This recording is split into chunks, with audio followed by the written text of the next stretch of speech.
Hello friends, I am Satyendra Singh and welcome you to my YouTube channel. और चलिए आज हम बात करते हैं पास्ट परफेक्ट के बारे में। सबसे पहले पास्ट परफेक्ट बनाने से पहले हमें ये जान लेना है कि पास्ट इंडेफिनिट और पास्ट परफेक्ट में डिफरेंस क्या होता है। देखिए, पास्ट इंडेफिनिट बताता है कि पास्ट के बारे में जो बात थी वो इनडेफिनिट थी, पक्का नहीं था कि काम रोज होता था या नहीं होता था, या हुआ तो कितने दिन पहले हुआ, तो ये ज़्यादा पक्का नहीं होता उसमें। और जो पास्ट परफेक्ट होता ना, तो यहाँ पर होता है कि पास्ट में काम हमारा पूरा हो चुका है, मतलब ये नहीं कि अधूरा नहीं छोड़ के आए होंगे, पूरा काम कंप्लीट हो चुका होगा। तो पास्ट का पास्ट, देखिए यहाँ पर मैं आपको बता रहा हूँ दो सेंटेंस हैं। जैसे ही नहीं, द पेशेंट डाइड, देखिए यहाँ पर द पेशेंट डाइड, पेशेंट मर गया। The doctor came, the doctor केम। अब यहां पर बहुत ध्यान से देखने वाली बात है कि पेशेंट मर गया, डॉक्टर आ गया, लेकिन यहां पर कोई तो काम पहले हुआ होगा, या तो डॉक्टर पहले आया होगा या पेशेंट पहले मरा होगा। तो जो काम पहले हुआ है उसको ही हम पास्ट परफेक्ट में बनाएंगे, ये नहीं कि हम पास्ट इंडेफिनिट में बना दें। पेशेंट कब मरा? पास्ट में। डॉक्टर कब आया? पास्ट में। लेकिन इनमें दोनों में से कोई एक काम पहले हुआ है। जैसे मान लिया हम लिख दें कि डॉक्टर आने से पहले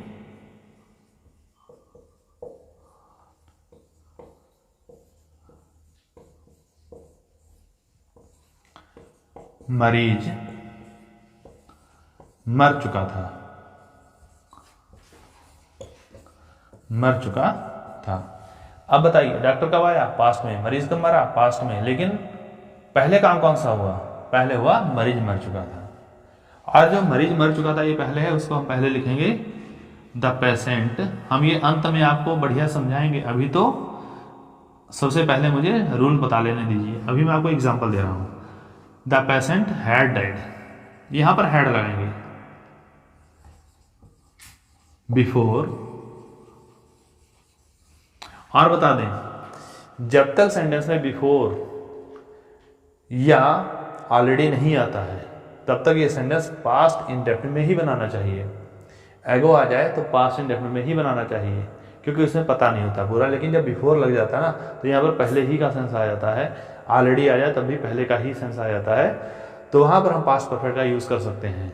और या फिर दो सेंटेंस आए तब पास्ट परफेक्ट का यूज़ करते हैं, वरना अपना पास्ट इंडेफिनिट ही पर्याप्त होता है sentence. The patient had died before the doctor केम।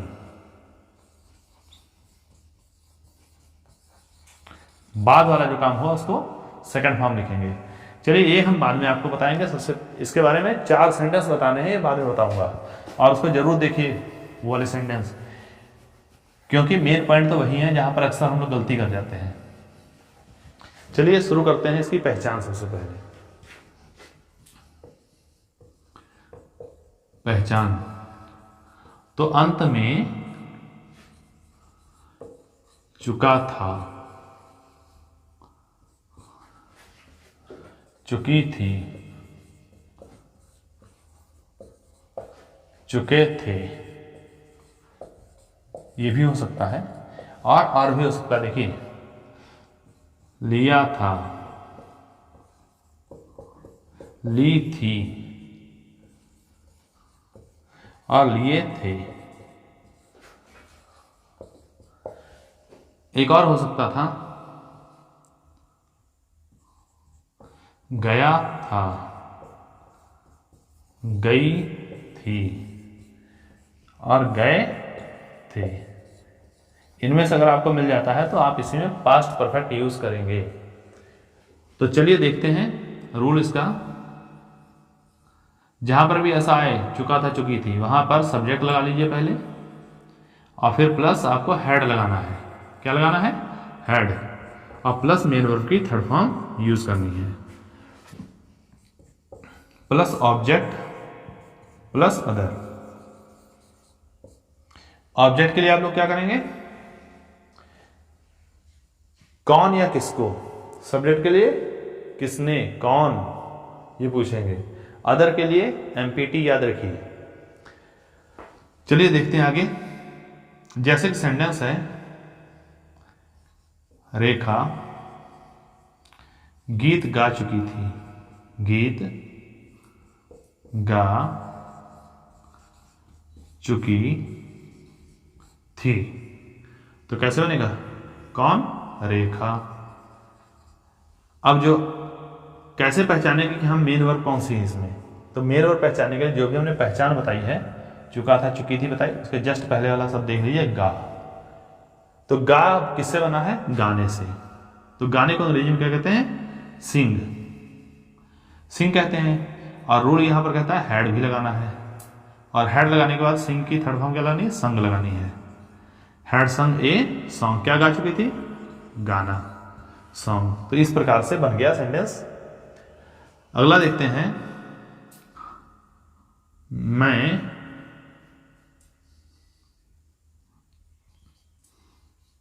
पहले ही किताब पढ़ चुका था, किताब पढ़ चुका था, तो कैसे बनेगा, आई हैड। और मान लिया अगर पहले ही शब्द ना आता तो मैं किताब पढ़ चुका था, वो उतना बढ़िया नहीं लग रहा। जैसे रेखा गीता गा चुकी थी, गीत गा चुकी थी, ये सेंटेंस उतना बढ़िया नहीं लग रहा। रेखा ने गीत गाया ही सेंटेंस सही था, रेखा sang a song, और मैं किताब पढ़ चुका था। तो अगर पहले ही नहीं आता तो यहाँ पर हम खाली रेखा read a book, लेकिन यहाँ पर पहले ही किताब पढ़ चुका था, तो आई हैड ऑलरेडी, चाहो तो यहाँ पर ऑलरेडी लगा दीजिए, एक तो यहाँ लग सकता है, और रेड द बुक, किताब पढ़ चुकी, तो किताब हमारे पास पहले से होगी, द बुक। अगर चाहें तो वहाँ पर ऑलरेडी नहीं लिखना है तो यहाँ पर बिफोर लगा लेंगे, तब भी वही चीज़ है। तो चाहो ये लगाइए, चाहो ये लगाइए, दोनों में से लगेगा एक, दोनों नहीं लगाने। अगर नहीं आता है तो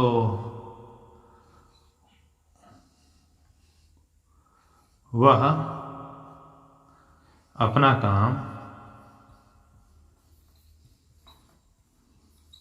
पूरा नहीं कर चुका था, तो कैसे बनेगा, he had not.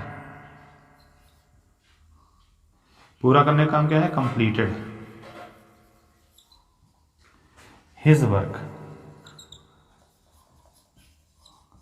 He had not completed his work, वो अपना काम पूरा नहीं कर चुका था। क्या, तो मान लिया क्या इंट्रोगेटिव सेंटेंस आ जाए, तो क्या सोनू पत्र नहीं लिख चुका था,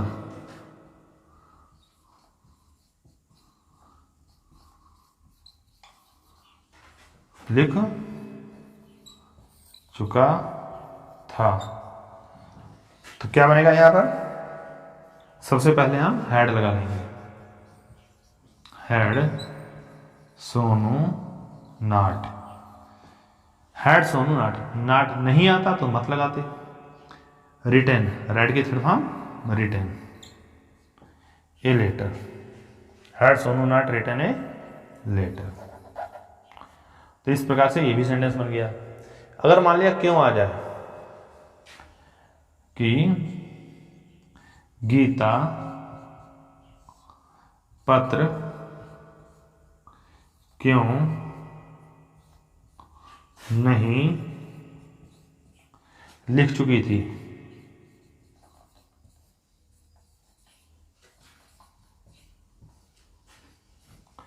चुकी थी, तो क्या बनेगा, तो क्योंकि इंग्लिश सबसे क्वेश्चन वर्ड जो होता है उसको पहले लिखते हैं, वाई हैड गीता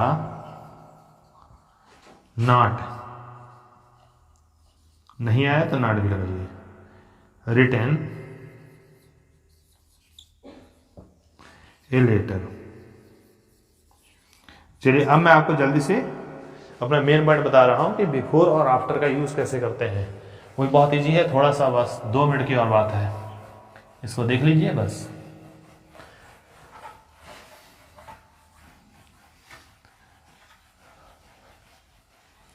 जैसे आपको पेशेंट डाइड, डॉक्टर केम, पेशेंट मरा और डॉक्टर आया। मान लिया हमें पेशेंट को पहले ही दिखाना है कि पेशेंट पहले मर चुका था और डॉक्टर बाद में आया, तो हम कैसे लिखेंगे? या तो हम लिख सकते हैं द पेशेंट हैड डाइड, क्या लगाएंगे? Had died. The patient had died, patient मर चुका था। पेशेंट पहले मर चुका था या बाद में मरा? पहले मर चुका था, तो यहां पर बिफोर, क्या लगाएंगे? बिफोर द डॉक्टर केम,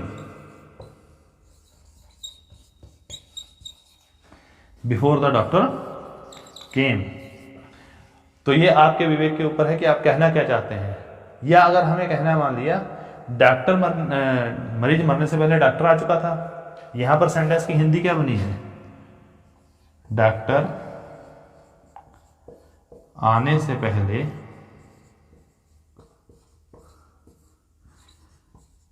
मरीज मर चुका था।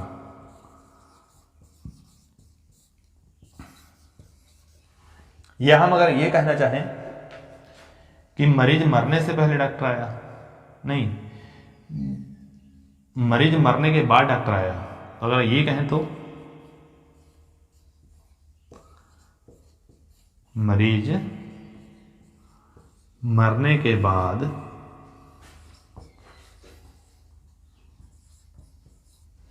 डॉक्टर आया। तो यहां पर देखिए, यहां पर मरीज पहले मर चुका था, डॉक्टर बाद में आया। बात यहां पर वही है, मरीज मरने के बाद डॉक्टर आया, मतलब मरीज पहले मर चुका था, डॉक्टर बाद में आया। लेकिन यहां पर बीच में बाद लिखा है, इस चीज को, पॉइंट को समझिए, बाद लिखा है। और यहां पर क्या लिखा है? बिफोर। बिफोर कहता है जो पहले काम हुआ है उसको पहले लिखिए, और आफ्टर कहता है जो बाद में काम हुआ है उसको पहले लिखिए। तो बिफोर वाले में मरीज पहले मर चुका था, तो पहले मरीज वाला सेंटेंस लिखा है, मरीज मर चुका था, और बाद आया है बीच में, तो हम बाद वाला काम पहले लिखेंगे, मतलब डॉक्टर आया। तो यहां पर बनेगा द डॉक्टर केम।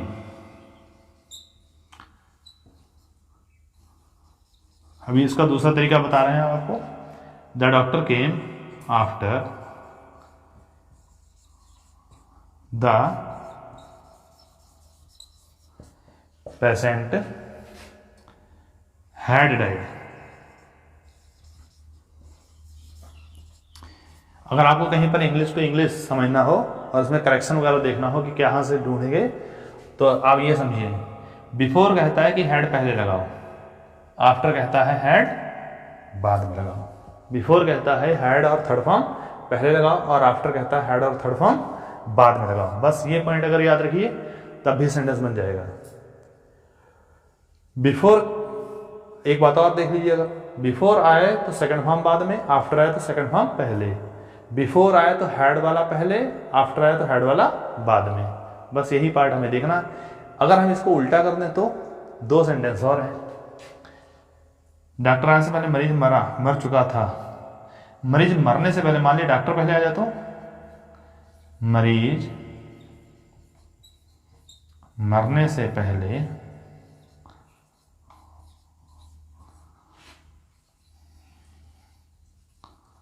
डॉक्टर आया या आ चुका था।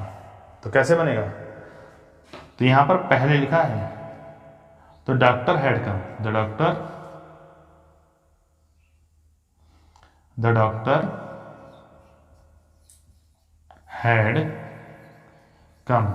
देखिए, मरीज मरने से पहले डॉक्टर आया ना, मरीज मरा बाद में, उससे पहले डॉक्टर आया। तो पहले वाले सेंटेंस में बिफोर बीच में लगाना है, इसलिए बिफोर कहता है कि हैड और थर्ड फॉर्म पहले लगाओ, तो हमने हैड और थर्ड फॉर्म पहले लगा दी। आफ्टर, बिफोर मरीज मरा, मरीज बाद में मरा, the patient died, the patient died. तो क्या आपको समझ आया ये वाला? चलिए एक और है, मरीज मरने के बाद डॉक्टर आया, ये तो बन चुका है। डॉक्टर आने से पहले, डॉक्टर आने के बाद मरीज मरा। डॉक्टर आने के बाद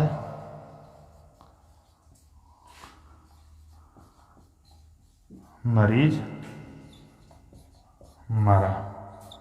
तो यहां पर हमने आपको बाद बीच में देख लिया है लिखा, बस पेशेंट मरा पहले लिख देंगे।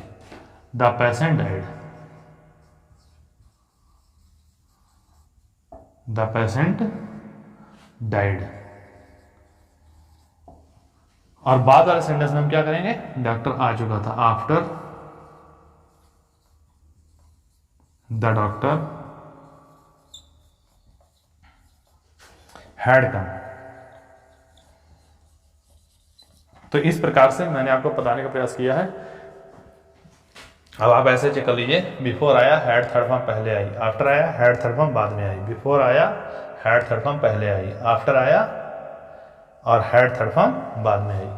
तो इस प्रकार से ये सेंटेंस बन जाते हैं। धन्यवाद। और वीडियो अच्छी लगे तो लाइक सब्सक्राइब जरूर करिए।